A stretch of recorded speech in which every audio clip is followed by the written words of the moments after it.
عليكم ورحمة الله وبركاته. النهاردة هنعمل أحلى شوربة أرانب إن شاء الله هتعملها في حياتك. أول حاجة عشان تعملي أحلى شوربة لأي طيور بتعمليها لازم طريقة الغسل والنقع تكون مظبوطة.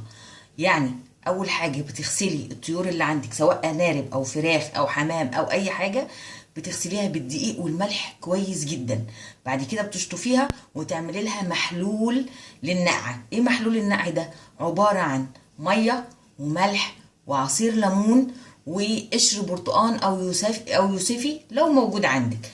ويا ريت لو انت في موسم البرتقان واليوستفندي تاخدي القشر وتشيليه تغسليه كويس وتشيليه في كيس في الفريزر للحاجات دي.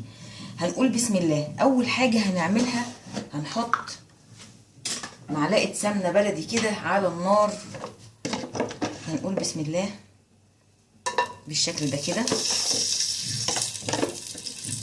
لو متوفرة عندك، مش متوفرة يبقى معلقة زبدة، معلقة سمنة عادية اللي موجود عندك بقى. هنسيحها كده. هنقول ايه بقى؟ ده شكل الأنارب بتاعتنا ما شاء الله بعد ما اتغسلت الغسلة الصح. هنبدأ نقول ايه؟ بسم الله الرحمن الرحيم. هنحط الأنارب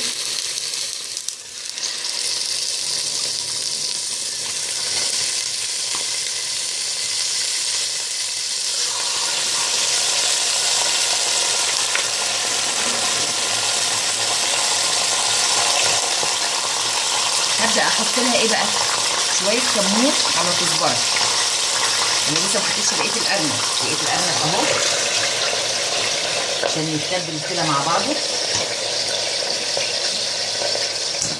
شوية كمون على كزبرة معاهم شوية فلفل اسود بس.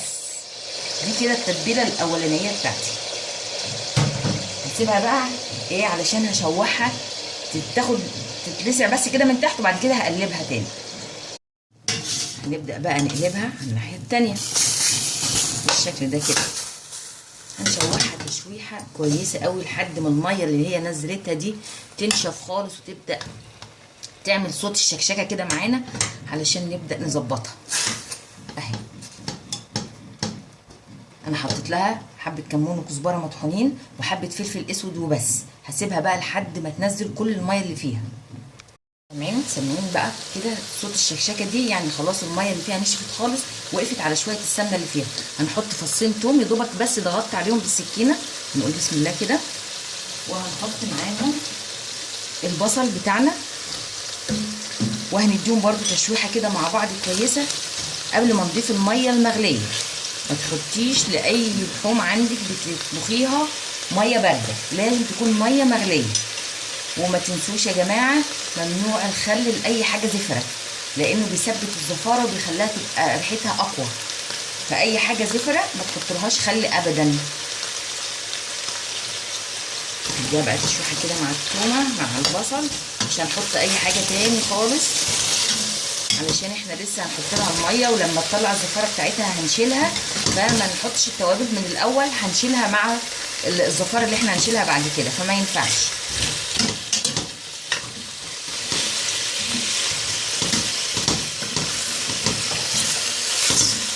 بدأ ياخد معانا لون اهو، شايفين لونها بدأ يصفر. ده اللي انا عايزاه بقى.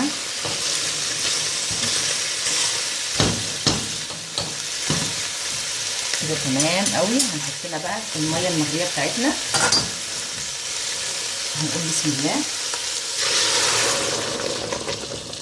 شايفين لازم تكون ميه مغليه.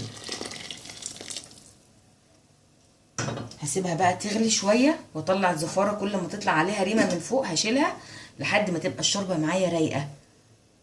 لازم لما تطلع الريمه دي لازم تشيليها علشان تبقى الشوربه بتاعتك رايقه وشكلها حلو وتكون ريحتها كمان حلوه، عشان دي كده الزفاره اللي بتخرج من الارنب بتاعك. انا عندي هتاخدي بالك بقى كده ان كل ما تطلع الريمه هتشيليها لحد ما ايه ما تبقى الشوربه بتاعتك صافيه. انا عندي الفلفل الاسود بتاعي انا محوجاه يعني حط عليه حبهان، حط عليه قرنفل، حط عليه ورق لورا، حط عليه كبابه صيني، وحطاله جوز الطيب. فده الفلفل الاسود بتاعي محوج عليه التحويجه دي كلها. يا ريت وانت بتعملي تطحني الفلفل الاسود تحط له الحاجات دي علشان تديله نكهه، وكل مره ما تحتاجيش تحطي كل كميه التوابل دي في اي حاجه بتعمليها، لانها تبقى موجوده خلاص مع الفلفل الاسود. وما تحطلوش ملح، يعني اطحنيهم مع بعض وسيبيهم من غير ملح. كده خلاص، هي انا شايفه ان هي كده بقت كويسه. هنضيف لها بقى الفلفل الاسود المحوج اللي انا لسه قايله التحويجه بتاعته، وده كمون على كزبره مطحونين، والملح طبعا هتظبطيه حسب ما انت عايزه، ورقتين لورا. واحنا حطينا البصل وحطينا الثوم في الاول، وهنحط معاهم جزر وطماطم بالشكل ده كده. وهسيبها بقى لحد ما الارنب بتاعي يستوي، وهوريكم شكل الشوربه ان شاء الله بعد الارنب ما يستوي. بس بجد الريحه ممتازه. ودي طريقة تسوية الأرنب ودي شوربة الأنارب بتاعتنا. صدقوني لو جربتوها هتعجبكم قوي قوي، وهتعرفوا ان انا ما كنتش ببالغ ان دي اجمل شوربة أنارب ممكن تعملوها. على فكرة طعم السمنة البلدي في الشوربة بيفرق جامد قوي قوي، بيعلي التست بتاع الشوربة.